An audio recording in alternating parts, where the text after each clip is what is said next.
كبروا الله أكبر لا تهابوا الحاقدين إن في التكبير نصر هذا درب الصالحين. پاکستان جیسا کمزور ملک کیسے ایٹمی طاقت بن گیا، اور ڈاکٹر عبدالقدیر خان کس کی درخواست پر پاکستان آئے؟ آپ کی تنخواہ کتنی مقرر ہوئی اور پہلی تنخواہ آپ کو کتنی دیر کے بعد ملی؟ ایٹم بم کے خالق اور معروف پاکستانی سائنسدان ڈاکٹر عبدالقدیر خان ہندوستان کے شہر بھوپال میں ایک پشتون گھرانے میں پیدا ہوئے۔ آپ نے 15 برس تک یورپ کے اعلیٰ تعلیمی اداروں میں تعلیم حاصل کی۔ ہالینڈ سے ماسٹر آف سائنس اور بیلجیم سے آپ نے پی ایچ ڈی کر کے اپنی تعلیم کو مکمل کیا۔ ڈاکٹر عبدالقدیر خان شادی سے پہلے سے جرمنی کے اندر ہی مقیم تھے۔ آپ کی زوجہ کا تعلق ہالینڈ سے تھا، لہٰذا انہوں نے بھی ہالینڈ جانے کا فیصلہ کیا۔ ہالینڈ میں انہوں نے ڈیلف یونیورسٹی میں داخلہ لیا۔ یہاں یہ بات قابل ذکر ہے کہ ڈیلف یونیورسٹی میں ہالینڈ کے مقامی طلباء کو بھی ڈگری حاصل کرنے کے لیے کئی سال تک تحقیق کرنی پڑتی ہے، مگر ڈاکٹر عبدالقدیر خان نے یہاں بھی اپنی ذہانت کا ثبوت پیش کیا اور 80% مارکس لے کر وہاں سے اپنی ڈگری کو مکمل کیا، اور اس کے علاوہ انہوں نے یہاں ریکارڈ بھی قائم کر دیا۔ اس کے بعد وہ کچھ عرصہ یہاں کے مشہور پروفیسر برگزر کے ساتھ بطور اسسٹنٹ کام کرتے رہے۔ ان کی صحبت کے اندر رہ کر آپ کی صلاحیتوں میں مزید اضافہ ہوا۔ سب سے دلچسپ بات یہ ہے کہ ہالینڈ کی حکومت نے ڈاکٹر عبدالقدیر خان پر اہم معلومات چرانے کی وجہ سے ان پہ مقدمہ بھی درج کیا، لیکن ڈاکٹر عبدالقدیر خان کی یہ خوش قسمتی تھی جب ہالینڈ، بیلجیم، برطانیہ اور جرمنی کے پروفیسرز نے جب الزامات کا جائزہ لیا تو انہوں نے ڈاکٹر عبدالقدیر خان کو بری کرنے کی سفارش کرتے ہوئے یہ کہا کہ جن معلومات کے چرانے کی وجہ سے ان پر مقدمہ درج کیا گیا ہے وہ تو عام کتابوں کے اندر بھی موجود ہیں، جس کے بعد ہالینڈ کی عدالت عالیہ نے انہیں باعزت بری کر دیا۔ آپ 31 مئی 1976 کو پاکستان میں اس وقت کے وزیر اعظم ذوالفقار علی بھٹو کی دعوت پر پاکستان میں تشریف لائے۔ Why should we be prevented from advancement in nuclear technology?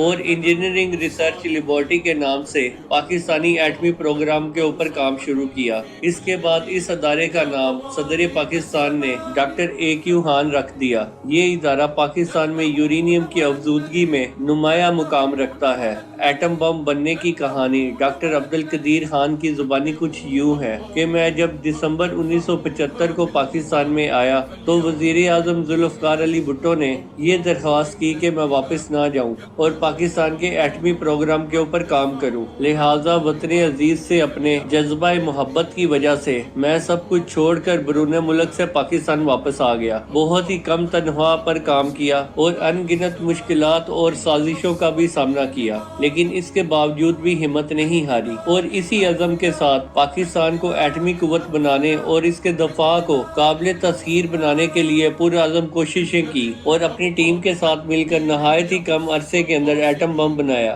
اور میں نے اربوں ڈالر کی ٹیکنالوجی پاکستان کے اندر مفت فراہم کی۔ مجھے ایٹامک انرجی کمیشن کے اندر مشیر لگا دیا گیا اور میری تنخواہ 3000 روپے مقرر کی گئی، جو کہ مجھے پہلی مرتبہ 6 ماہ کے بعد ملی۔ مختلف تنخواہ کی رکاوٹوں کی جب اطلاع وزیر اعظم کو ملی تو بھٹو صاحب جو اس وقت لاہور میں تھے انہوں نے مجھے فوراً ہی بلا لیا۔ میں نے جب انہیں حقائق سے آگاہ کیا تو وہ کہنے لگے مجھے 2 دن دے دیں، میں حالات کو ٹھیک کر دوں گا، اور اس کے 2 دن کے بعد مجھے جنرل امتیاز کا فون آیا کہ شام 5 بجے آغا شاہی کے دفتر میں میٹنگ ہے۔ میں پہلی مرتبہ آغا شاہی غلام اسحاق خان اور اے جی این قاضی سے ملا، اور اس کے بعد دوسرے دن مجھے پھر بلایا گیا کہ میرے مشوروں کو قبول کر لیا گیا ہے، کل سے یہ پروگرام علیحدہ ہوگا اور اس کا سربراہ میں ہوں گا۔ اس کے پھر ٹھیک 2 دن کے بعد بھٹو صاحب نے میٹنگ بلا لی اور خوش آمدید کہنے کے بعد مجھے کہا کہ بتاؤ کیا چاہیے۔ میں نے کہا کہ فوج کی کور آف انجینئرنگ کی ایک ٹیم چاہیے۔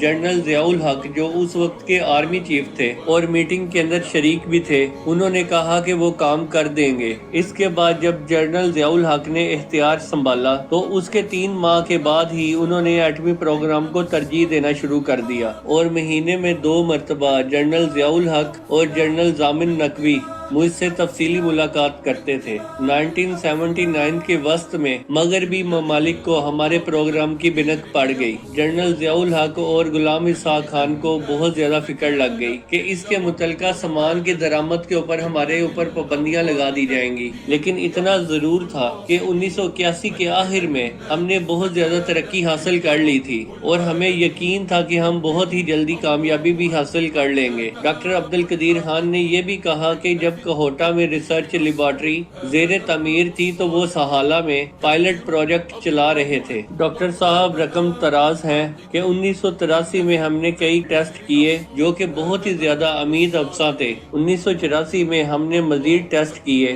اور یقین ہو گیا کہ اب ہم کامیابی کے بہت ہی قریب ہیں۔ جنرل ضیاء الحق نے میرے سامنے ہی آغا شاہی اور صاحبزادہ یعقوب علی خاں کو بھی سختی سے یہ ہدایت کی کہ وہ کسی کے سامنے اور کسی بھی ملک سے ایٹمی پروگرام کے بارے میں قطعی بات نہ کریں، بلکہ صاف طور پر یہ کہیں کہ آپ یہ بات صرف ضیاء الحق سے کریں۔ To veto the nuclear non-proliferation treaty. No, John, this is not my way of thinking. I think we have brought India to a stage, and we have brought the American thinking to a stage where they're all agreeing with Pakistan that there must be a regional approach to the NPT. Doctor صاحب یہ فرماتے ہیں کہ حقیقت تو یہ ہے، یہ پروگرام میرے مشورے کے اوپر ذوالفقار علی بھٹو نے شروع کیا، لیکن یہ بھی حقیقت ہے کہ ان کی وفات کے بعد صدر ضیاء الحق اور غلام اسحاق خان مغربی دباؤ رد نہ کرتے تو بھی ہمارا پروگرام ختم نہ ہو سکتا تھا۔ ڈاکٹر عبدالقدیر خان وہ مایہ ناز سائنسدان ہیں جنہوں نے 8 سال کے انتہائی قلیل عرصے کے اندر اپنی بہت ہی زیادہ محنت اور لگن کے ساتھ ایٹمک پلانٹ نصب کر کے پوری دنیا کو دنیا کے نامور نوبل انعام یافتہ سائنسدانوں میں ایک حیرت کے اندر ڈال دیا۔ 28 مئی 1998 کو آپ نے بھارتی ایٹمی تجربوں کے مقابلے میں حکومت وقت سے تجرباتی ایٹمی مقابلہ کرنے کی درخواست کی اور اس وقت کے وزیر اعظم میاں محمد نواز شریف نے چاگی کے مقام پر 6 کامیاب ایٹمی دھماکے کیے۔ چاگی کا وسیع صحرائی علاقہ جہاں پس منظر میں اونچے اونچے چٹیل پہاڑ ہیں، ایٹمی تجربے کے لیے پاکستانی سائنسدانوں نے بٹن دبایا تو زیر زمین میلوں لمبی سرنگ میں زبردست ارتعاش پیدا ہوا اور پہاڑوں کا رنگ تبدیل ہونا شروع ہو گیا۔ اس کے بعد پہاڑوں پر جمی مٹی دھول بن کر بلند ہونا شروع ہوئی۔ ایسے محسوس ہوا جیسے بادل اٹھ رہے ہیں۔ چاگی کے اس علاقے میں دور دور تک آبادی کا نشان نہیں ہے اور اسی وجہ سے پاکستانی سائنسدانوں نے اس جگہ کا انتخاب کیا۔ ایٹمی دھماکوں سے کسی قسم کی تابکاری کے اثرات نہیں پھیلے اور اس موقع پر ڈاکٹر عبدالقدیر خان نے پورے عالم کو یہ پیغام دیا کہ ہم نے پاکستان کا دفاع ناقابل تسخیر بنا دیا ہے اور اس کے بعد آپ پوری دنیا کے اندر مقبول عام ہو گئے۔ سعودیہ کے مفتی اعظم نے ڈاکٹر عبدالقدیر خان کو اسلامک دنیا کا ہیرو قرار دے دیا اور اس وقت کے سعودی حکمرانوں نے پاکستان کے لیے عام حالت میں تیل کو مفت فراہم کرنے کا فرمان جاری کر دیا، مگر بھی دنیا نے پروپیگنڈا کے طور پر پاکستانی ایٹم بم کو اسلامک بم کا نام دیا، جس کو ڈاکٹر عبدالقدیر خان نے باہوشی قبول کیا، اور یہ تھی پاکستان میں بننے والے ایٹم بم کی کہانی۔ دوستو، اگر آپ کو ہماری ویڈیو پسند آئی ہے تو ہمیں اپنے کومنٹس کے ذریعے ضرور بتائیے گا اور آپ کے پیار بھرے کومنٹس کا ہمیں انتظار رہے گا۔ جزاک اللہ۔